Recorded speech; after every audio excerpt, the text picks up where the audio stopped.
Two JDF soldiers injured in Denham gun attack. Two Jamaica Defense Force soldiers were injured during a shooting incident in Denham, Kingston on Wednesday morning. Reporters understand that a JDF unit was disabled due to gunshot damage in the incident, which took place just after 2 a.m. This is a developing story, and more information will be provided soon. Westmoreland woman succumbed to injuries after being chopped during altercation. A woman who was allegedly chopped by a man she had an altercation with 3 days ago has succumbed to her injuries. The deceased woman has been identified as 29-year-old Sydney Martin, a travel agent of Tour Westmoreland. The suspect has been identified as 42-year-old Dwayne Anglin, a businessman from the same community. He was charged with wounding with intent. However, the woman succumbing to her injuries, the police are now preparing to interview and charge him with murder later this week. Police reports are that about 3:30 a.m. on Sunday, Martin, who is believed to be under the influence of alcohol, went on the outside of the suspect gate and banged on his car with stones. Altercation reportedly developed between Martin and Anglin, who was allegedly armed with a machete. A tussle started which quickly developed into a fight. It was at this point that the machete was used to chop Martin several times, the report stated. Martin reportedly fell to the ground before someone rushed to her assistance and pulled the man off her. She was rushed to the Savannah Lamar Public General Hospital, where she was admitted in serious condition and subsequently transferred to the Cornwall Regional Hospital in St. James. She succumbed to her injuries on Tuesday. The suspect, who had reportedly fled the scene, later turned himself into the police, where he was charged with wounding with intent. The Member of Parliament for Westmoreland, Morland Winslow, in sending condolences to the family, has condemned the tragic incident. He said the incident speaks to the need for dispute resolution. Criminal terrorism. Even while highlighting the good news of a reduction in major crimes so far this year by 15%, Prime Minister Andrew Holness and Deputy Prime Minister Dr. Harris Chang on Wednesday raised concern about the emerging trend of multiple fatal shootings stemming from gang-related conflicts. The government officials were bemoaning the recent multi-killings in Cherry Tree Lane, Clarendon, where 8 lives were lost and 9 others injured during an ongoing gang war. Similarly, gang violence in Pleasant View Hill, formerly called Warwick Hill, claimed the lives of 5 individuals, including 2 suspected gang leaders, and the Bounds Road triple murder in South St. Andrew, which was part of an ongoing conflict between rival gangs. Holness told journalists at a post-cabinet press briefing at Jamaica House on Wednesday that the government is looking at increasing the reward money for information, leading to the arrest and prosecution of perpetrators of such crimes. He said the administration is also examining laws to specifically deal with these hoodlums, with murders down by 19%, resulting in 233 fewer lives lost and shooting down by 9% from January 1 to November 4 this year. The Prime Minister said the government is concerned that the security forces' efforts in achieving these reductions could easily be wiped out by just one incident. This is of grave concern to us. We have looked at the laws and we have been examining the possible responses that the security forces could have. The law does not give some account for such actions. On the Offences Against a Person Act, a person who commits a murder who is convicted of the same, especially if the murder is permitted under the circumstances where the act appears to be calculated to create a state of fear in the public or in a section of the public, that maximum charge should be applied, meaning a sentence of death or life imprisonment, he noted. He said that the government has given direction to the police to start to look at these kinds of shootings and seek to prosecute along those lines. In other words, we need to start treating these incidents as criminal terrorism, and we probably need to craft legislation to specifically identify these kinds of shootings resulting in multiple fatal victims.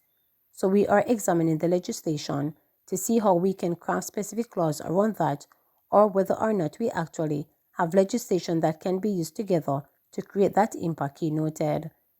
It is beyond me to see why someone who see a festive event going on in Cherry Tree Lane or in Pleasant View Heights and just open fire on a crowd.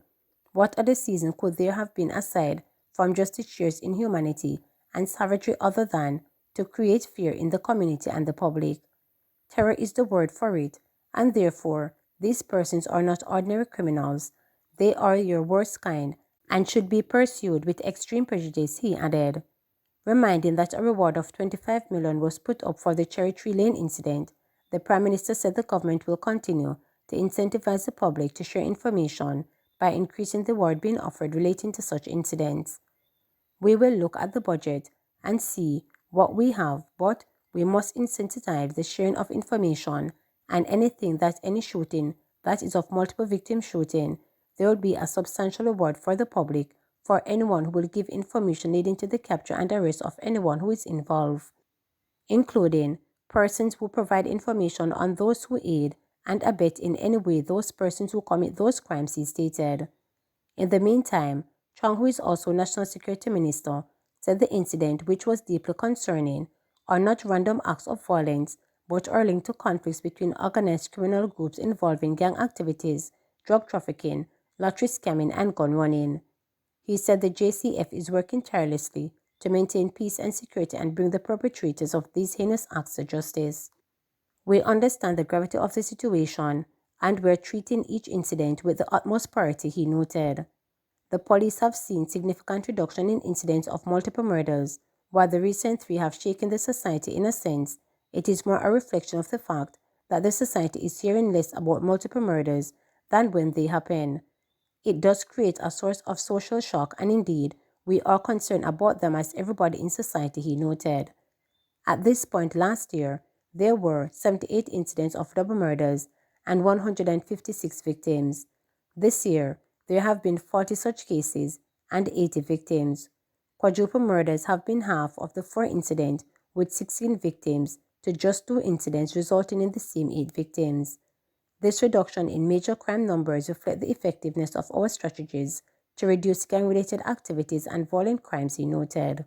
We need to start treating these incidents as criminal terrorism, and we probably need to craft legislation to specifically identify these kinds of shootings. We are saying that there are mass shootings. I don't like the term. I would prefer to say multiple victims or multiple fatal victims incidents. So we are examining the legislation to see how we can craft specific laws around that, or whether or not we actually have legislation that can be used together to create that impact. In the Cherry Tree Lane incident, we had put up a reward of about 20 million Jamaican dollars. 25? Yeah, so we're going to increase that. The permanent secretary is just hearing me say that now. We'll look at the budget and see what we have, but we must incentivize the sharing of information. Body-worn cameras of very little value in police shooting incidents, stated Chang. National Security Minister Dr. Horace Chang has declared body-worn cameras to be of very little value in fatal incidents involving the police. His position comes after the Independent Commission of Investigations (INDECOM) again raised concern about the lack of footage from functioning body-worn cameras in shooting incidents involving the police. In its second quarterly report for 2024, INDECOM noted that in the 252 shooting incidents this year, no body cameras were activated. The Commission called for the full implementation of body-worn cameras by the Jamaica Constabulary Force (JCF) and all law enforcement bodies. Where they have been worn, the majority of cases have shown that officers failed to turn on the body-worn cameras, especially where a shooting incident occurred, stated Hugh Faulkner, Independent Commissioner. But speaking at a post-cabinet press briefing, Mr. Chang dismissed the concerns. If body-worn cameras is of very little value, you don't need to be an expert to understand. You put a camera on your chest, you start shooting at somebody, they start shooting at you, you're gonna dive for cover. Policemen, they have helmets and vests, but they are not designed to take shots, he reported. He said the primary benefit of body-worn cameras is to maintain public order, such as its uses in apprehension of street vendors, and we have heard very little of that sort where police is being brutalizing citizens. He stated that the Ministry of National Security will be meeting with INDECOM to further discuss the issue. Remember to subscribe, like, share, and click the notification bell for daily updates.